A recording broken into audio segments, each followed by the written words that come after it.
With allegations of corruption and corruption-related offences, former board chair of the Ghana Airports Company Limited, Paul Adom-Otchere, is expected to appear at the office of the special prosecutor over his alleged involvement in a corruption-related investigation concerning revenue assurance audit contract between the Ghana Airport Company Limited and a private firm, Evertex Logistics Limited.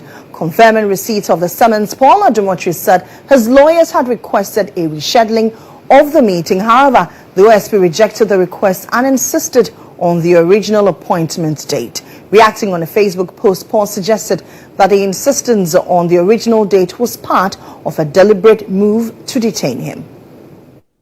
The OSP insists that we have to come there today at 3 o'clock.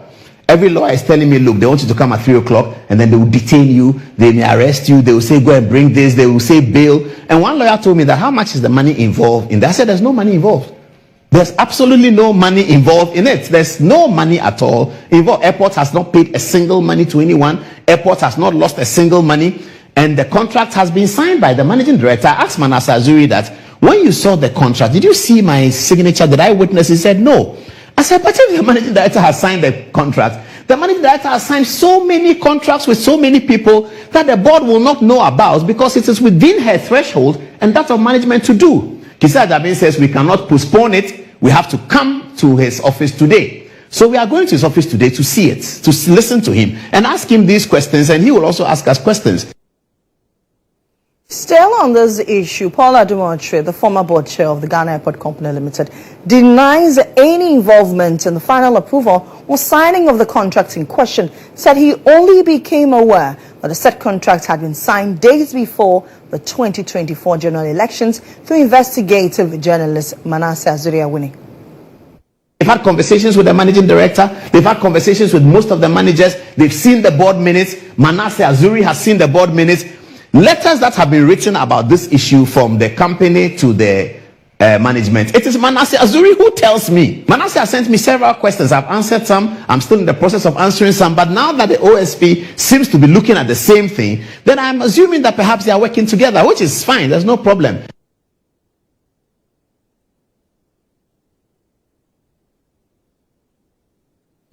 But investigative journalist Manasseh says Paul had indeed admitted to him that he knew the owners of the company from the very beginning. In a Facebook post, which I bring you excerpts, he says, in distancing yourself from the contract, you claimed on your show this morning that you did not know the owners of the company that won the shady contracts. Paul, this is false. You have admitted to me not once but twice that you knew the owners of the company from the very beginning, and he adds that I have evidence of this. He goes on to say, I also have evidence that a year before the company, the one which eventually won the contract, came to the board meeting you chaired at the Ghana Airports Company Limited. You had met those behind the company. So, Paul, it's a lie if you claim you did not know the owners of the company that won the contract. You said in the contract, the contract does not involve paying money to the company. You said the company would only receive a percentage as 15% from any incremental revenue above the GACL benchmark revenue from the sector during the company's operation. I beg your pardon. This claim is misleading. That's according to Manasseh.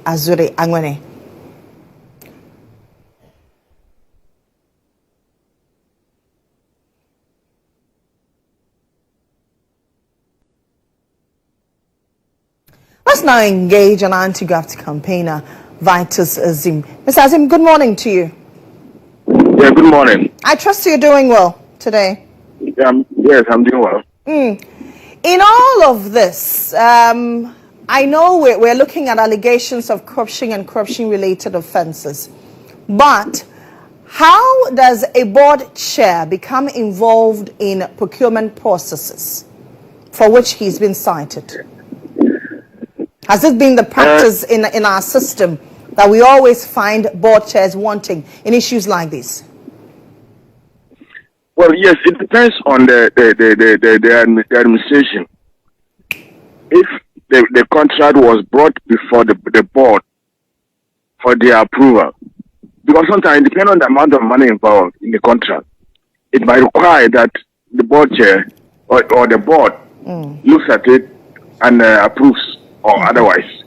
So if it is found in the investigations that the board chair or the board, which he says,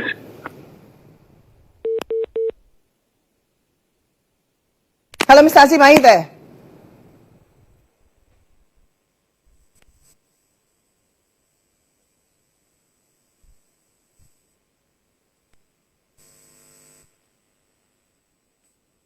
So we just lost Vitus Azim. He's an anti-graft campaigner. He was trying to expand his opinion on how procurement breaches sometimes occur.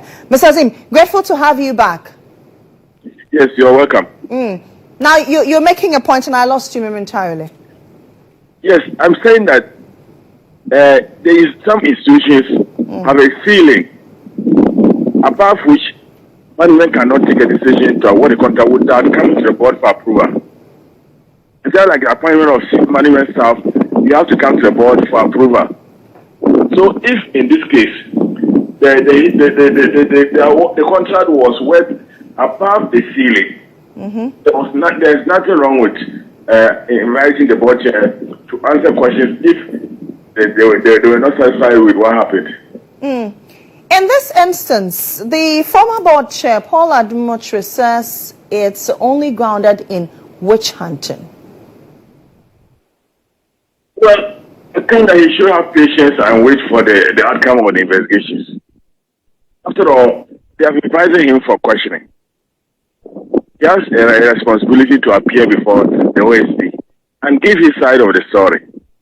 It is too early for him to use this term hunting, which most politicians use.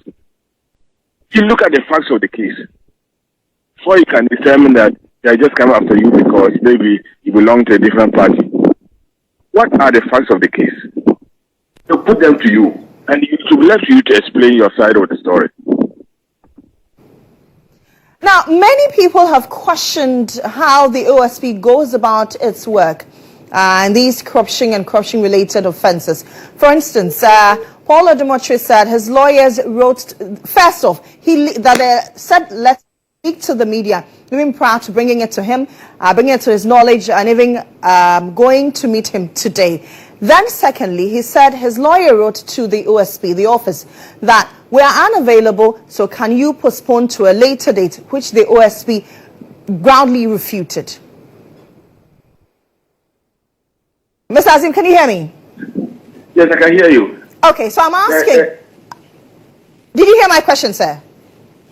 No, please repeat it. Okay, so I'm asking about the modus operandi of the Office of the Special Prosecutor. Many people have questioned his style of work. Example, is he leaking the said invitation of Paul Adom-Otchere to the media? I think it's the same thing that people accuse the Attorney General of. I don't know, if it is against the law. If it's not against the law, there should be nothing wrong with that. So this government promised transparency and fight against corruption. So if you are inviting, you want people to know why you are inviting the person. You don't want to send police to go and handcuff the person and take along, and the family or relatives and friends will not know why you are being arrested. So they are telling us that this is what this person has done. That's why we're looking for him to assist in investigations. I don't have a problem with that because you have to shine the light. Okay. And, yeah. Okay. Now, this government, prior to coming into office, campaigned on the back of accountability heavily. And even the investiture of President Mahama is something he hammered on. 7 months in, do you think they're on track? They are on track to some extent. I wouldn't say they are on track 100%. And why I would say that is the way some cases have been withdrawn from court. That is, to me, it's a dent on the track that they were going. Because if you are fighting corruption and you don't want it to be one-sided. Okay. So that was anti-graft campaigner Vitus Azim. Moving on, the Human Rights Division of the High Court in Accra has struck out the suspended Chief Justice Gertrude Saki Tokuno's originating motion for judicial review in its entirety as an abuse of court process. The court, presided over by Justice Kwame Amoako, said parts of the reliefs she sought have either been dealt with or are properly pending before the Supreme Court, whilst the other legs of the reliefs, which bordered on proceedings under Article 146 Clause 8 Committee, the court said it had no jurisdiction to deal with them. Let's go over Zoom and engage our legal affairs correspondent, Mutala Inusa. Captain, what more can you share with regards to this particular case? Captain, if you can kindly unmute for me.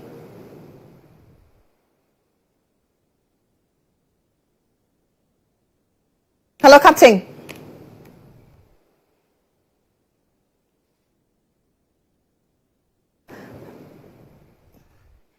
You are inaudible. I may have to come back to you. So kindly restart your Zoom and then let me come back to you shortly.